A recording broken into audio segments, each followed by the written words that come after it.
বন্ধু জানিস, আমার বাড়ির পাশের এক বড় ভাইয়ের আজকে ছাড়াছাড়ি হয়ে গেল। কিসের জন্য রে?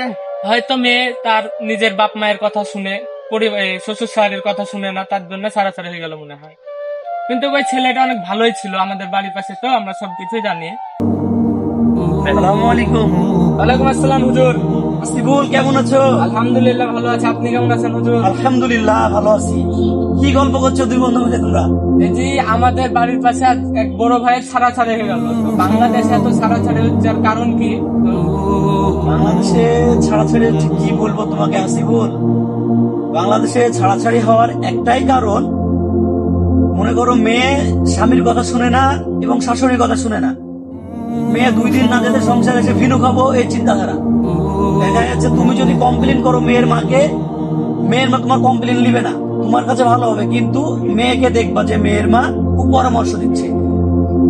মেয়ের মা যদি ভালো হয় তাহলে মেয়ে ভালো হবে। একমাত্র মেয়ের বাড়ির ফ্যামিলি মেয়েকে নষ্ট করে। তুমি যখন একটা মনে করো গরু কিনতে যাবে হাটে, তুমি কি চিন্তা করো যে গাভীর দুধ কতটুকু জিজ্ঞাসা করো। যেমন তুমি দুধ জিজ্ঞাসা করো, তুমি যখন মেয়ে নিতে যাবা ওরকম যাচাই বাছাই করবা, মেয়ের ফ্যামিলি কেমন, মেয়ের মা কেমন। মেয়ের মা যদি ভালো হয় তবে মেয়ে ভালো হবে।